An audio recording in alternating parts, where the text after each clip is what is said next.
Bismillah, alhamdulillah, wa salatu wa salamu ala rasulillah. Bienvenue à toutes et à tous, mes très chers frères et sœurs, pour un rappel concernant les plus beaux et les plus importants rappels. Sans aucun doute, le rappel le plus important est le Coran, qui est la parole divine, qui est la parole d'Allah, subhanahu wa ta'ala, exalté soit-il. Car lire le Coran et méditer le Coran, c'est tout simplement faire partie des évocateurs d'Allah Azza wa Jal. Et nous allons citer un certain nombre de versets et de sourates qui sont considérés comme les plus importants. Tout d'abord, le verset du trône, Ayatul Kursi. C'est le verset le plus important, le plus sublime du Coran, comme le mentionne un hadith. Tout simplement car dans ce verset, il y a la glorification d'Allah et il est fait mention des attributs de sa perfection et de son pouvoir. Ce verset, certains l'ont formulé ainsi, je trouve cette formule tout à fait belle et édifiante. Ce verset renferme le code secret qui ouvre la porte d'accès au tout miséricordieux. Ce verset, il renferme le code secret qui ouvre l'accès à la porte du tout miséricordieux, c'est le nom sublime d'Allah. C'est une des raisons qui est évoquée pour expliquer pourquoi ce verset est considéré comme le verset le plus sublime du Coran. C'est tout simplement parce qu'il renferme le nom le plus sublime d'Allah Azza wa Jal, le nom sublime d'Allah subhanahu wa ta'ala. Tout d'abord, quand doit-on réciter ce verset? Il est recommandé, légiféré de réciter ce verset le matin, le soir, avant de dormir, car c'est une protection et le diable est empêché de s'approcher de nous déranger jusqu'au matin, comme le rapporte l'imam al-Bukhari dans un hadith, et également après les prières obligatoires, car celui qui récite Ayatul Kursi, donc le verset du trône, à la fin de chaque prière prescrite, rien ne l'empêche d'entrer au paradis si ce n'est la mort, comme le mentionne le prophète sallallahu alayhi wa sallam.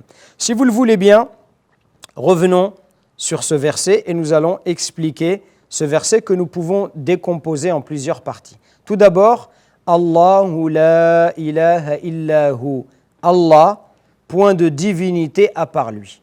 Cela signifie que nul autre que lui ne mérite d'être adoré compte tenu de ses attributs parfaits. Et ça, c'est la base, l'emblème et la devise de la religion. Raison pour laquelle le verset commence par cela, par nous rappeler que la base, le fondement même de cette religion, c'est de vouer un culte exclusif à notre Seigneur et Créateur.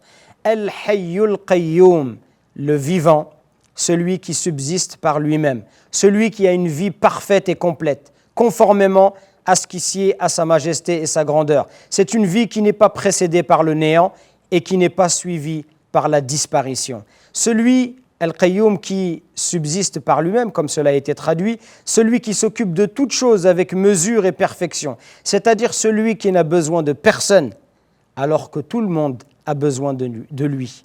Et ces deux noms, ensemble, Al-Hayyul Qayyum, le vivant, celui qui subsiste par lui-même, constituent un des plus beaux noms d'Allah Azza wa Jal.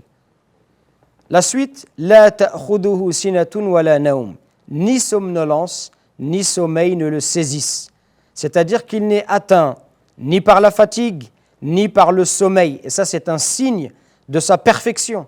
Le fait qu'Allah subhanahu wa ta'ala, contrairement à ses créatures qui, eux, ont besoin de se reposer, qui, eux, sont gagnés par la somnolence, donc ce qui précède le sommeil, Allah Azza wa Jal, étant parfait, n'est gagné ni par le sommeil, ni par la somnolence, et il n'a pas besoin de se reposer comme nous avons besoin de le faire. Lahu ma fis samawati wa ma fil ard. À lui appartient tout ce qui est dans les cieux et sur la terre.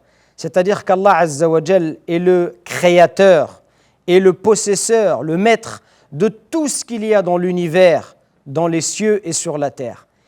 Ce passage, mes frères et sœurs, il nous apporte du soutien. Il nous apporte du soutien et du réconfort à toute personne finalement qui adore sincèrement son Seigneur.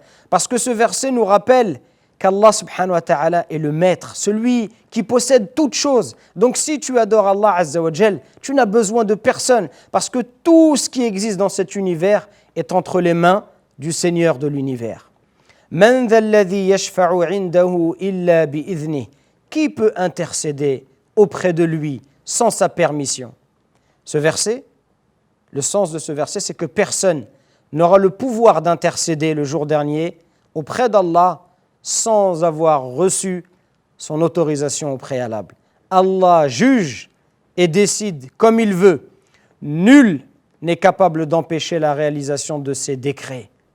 Ça, encore une fois, pour nous montrer son pouvoir, pour nous montrer son omnipotence, sa puissance. Le prophète sallallahu alayhi wa sallam recevra la permission d'Allah d'intercéder en faveur des croyants le jour dernier, après s'être prosterné et après qu'Allah lui autorisera à intercéder en faveur des croyants. يَعْلَمُ مَا بَيْنَ أَيْدِيهِمْ وَمَا خَلْفَهُمْ. Il connaît leur passé et leur futur. C'est-à-dire que la science d'Allah, elle embrasse toute chose. La science d'Allah, elle embrasse toute chose. Il n'y a rien qui est inconnu pour Allah. Il n'y a rien qui est flou, qui est sombre. Allah Azza wa Jal connaît tout, a toujours connu tout et sait même ce qu'il se produira dans le futur. Quels sont les bienfaits de cette croyance? En tant que croyant, qu'est-ce que cela m'apporte que de savoir qu'Allah Azza wa Jal sait tout, a la connaissance et la science absolue? Tout d'abord, cela me protège contre le fait de vouloir tromper Allah, de se dire que je pourrais lui échapper, que je pourrais ruser avec Allah. Le fait de méditer ce verset, il connaît leur passé et leur futur, c'est-à-dire qu'il connaît le passé et le futur de ses créatures. Cela me rappelle que je ne peux pas tromper Allah subhanahu wa ta'ala. Même si je peux tromper ma famille, mes proches, mon patron, les gens, je peux donner une image de moi qui n'est pas la réalité. Je peux me faire passer pour une personne que je ne suis pas, mais avec Allah, je ne peux pas tricher. Allah, il connaît mon passé et Allah Azza wa Jal connaît mon futur. Et donc cela va aider à purifier mon intention et à me débarrasser de l'ostentation, de l'hypocrisie et à œuvrer sincèrement pour plaire à Allah Azza wa Jal. Et cela également va susciter dans mon cœur beaucoup de sérénité, notamment lorsque je subis une épreuve. Quand je subis une épreuve, parfois on a le sentiment d'être abandonné, à juste titre par les gens autour de nous. On a l'impression que nos proches, que les gens qui nous aiment, ne sont pas à la hauteur et ne nous aident pas, ne nous comprennent pas. Lorsque tu dis « Ya'lamu ma bayna aydihim wa ma khalfahum » il connaît leur passé et leur futur, alors cela t'apporte de la sérénité. Cela veut dire qu'Allah, il sait parfaitement ce qui t'arrive. Allah est parfaitement au courant de la situation dans laquelle tu te trouves et cela va t'apporter de la sérénité. Allah n'est pas inattentif et Allah ne tardera pas à venir te secourir. وَلَا يُحِيطُونَ بِشَيْءٍ مِّنْ عِلْمِهِ إِلَّا بِمَا شَاءَ. Et de sa science, il n'embrasse que ce qu'il veut. C'est-à-dire que la science et le savoir acquis par l'homme vient d'Allah.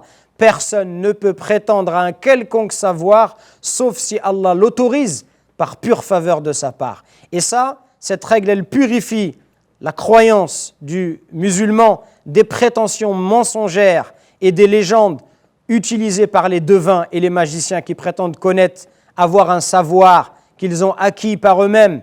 Cela est faux. Tout savoir que nous avons est une grâce et une faveur d'Allah Azza wa Jalla à notre rencontre. وَسِعَ كُرْسِيُّهُ السَّمَاوَاتِ وَالْأَرْضِ. Son trône, kursi, déborde les cieux et la terre. Certains compagnons ont précisé que le siège, al-kursi, était le repose-pied d'Allah, le Très-Haut, conformément à ce qui sied à sa majesté et à sa magnificence. C'est-à-dire qu'on ne peut pas concevoir par notre esprit la réalité de ce repose-pied et que l'on n'a pas à s'interroger sur son comment.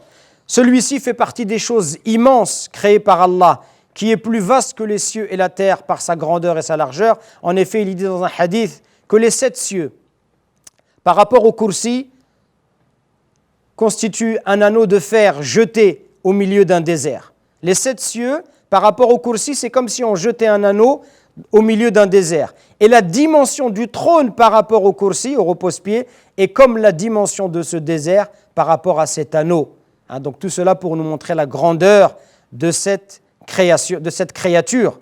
Et cette règle, elle emplit le cœur du croyant de confiance en Allah Azza wa Jal. Si Allah a été capable de créer des créatures aussi immenses, qui sont plus grandes encore que les cieux et la terre, que nous, en tant qu'êtres humains, nous avons du mal à nous imaginer tellement ils sont grands, cela nous rassure et nous apporte de la sérénité. وَلَا يَؤُودُهُ حِفْظُهُمَا, dont la garde ne lui coûte aucune peine, c'est-à-dire que la garde des cieux et de la terre et de ce qu'ils contiennent ne lui pèse aucunement. wa huwa al-aliyyul azim, et il est le très haut, le très grand, c'est-à-dire qu'il est le très haut dans son essence et dans ses attributs sur l'ensemble de ses créatures. La leçon éducative que nous pouvons tirer de cette dernière partie, c'est qu'Allah Azza wa Jal se distingue par l'élévation et la grandeur, soumettant ainsi toutes ses créatures à sa souveraineté. Quiconque se permet de lui disputer la grandeur et l'élévation sera détruit ou jeté en enfer. Vous comprenez donc mieux, mes chers frères et sœurs, en tout cas je l'espère, pourquoi ce verset est un verset immense, parce que ce verset finalement nous parle d'Allah, de sa grandeur, de son omnipotence, cite ses attributs les plus beaux et renforce notre foi, notre amour et notre confiance en lui, en espérant que cela vous soit profitable. Subhana rabbika rabbil izzati amma yasifun, wa salamun ala al-mursalin, walhamdulillahi rabbil alamin.